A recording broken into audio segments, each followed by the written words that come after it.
Media really works and how the news gets made. Today we have a special program for you as President Trump's war with the media gets even more personal. The president is grappling with Senate Republicans who've missed a self-imposed deadline on health care. He's preparing for a stare-down this week with Russian President Vladimir Putin. But on Twitter, he's wrestling with us. Look at this video from his Twitter account this morning. This is a WWE WrestleMania video from years ago when Trump used to show up at WWE events. You can see that the CNN logo has been superimposed onto the other fighter's face. Now, this showed up on a Reddit message board days ago. Now it's showing up on the President of the United States' own Twitter feed. The early reactions in the last 90 minutes have ranged from, "This is juvenile, ridiculous, idiotic. Oh, wait, no, it's just funny. He's just having fun. Oh, wait, no, it's actually scary, dangerous."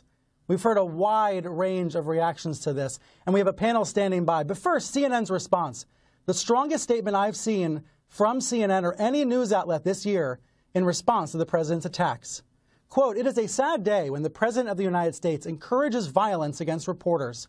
Clearly, Sarah Huckabee Sanders lied when she said the president had never done so. Instead of preparing for his overseas trip, his first meeting with Vladimir Putin, dealing with North Korea, and working on his health care bill, he is instead involved in juvenile behavior far below the dignity of his office." The statement from CNN ends by saying, "We will keep doing our jobs. He should start doing his." And look, this is day 6 of Trump's anti-media tweet storms. We've been covering this all week long. His offensive tweets about Joe Scarborough and Mika Brzezinski took up days of news coverage, and those came after days of attacks against CNN and the New York Times and the Washington Post. Now his target on Sunday is CNN again. Who knows which outlet will be next? Who's going to speak up? Are other media outlets going to speak up? I think they will today. We're already seeing solidarity from journalists on Twitter. What about GOP leaders? What about Republican leaders? I think we should be clear about Trump's strategy here. The president's strategy, let's think about this. He's trying to build up news outlets that promote him while trying to tear down outlets that dare to challenge him.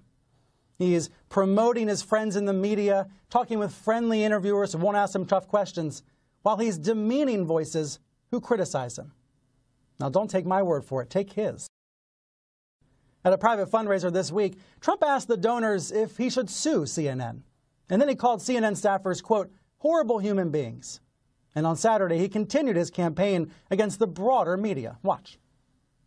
The fake media is trying to silence us, but we will not let them, because the people know the truth. The fake media tried to stop us from going to the White House, but I'm president and they're not. Is this president trying to impersonate Hugo Chavez, Recep Tayyip Erdogan, Vladimir Putin? Because this is exactly the kind of language that leaders use when they are trying to undermine the press. Of course, the American press is much more free than reporters in places like Russia and Turkey and Venezuela. And on this Independence Day weekend, that's something we should all be celebrating. So where's Paul Ryan? Where's Mitch McConnell? Are GOP leaders going to speak up about these attacks against the media? Like I said, right now it's CNN. Earlier it was the Washington Post and the New York Times. It's been other networks. It's been other outlets. This president continues to demean the media. Are GOP leaders going to support him? I want you to know we reached out to the White House earlier this week to invite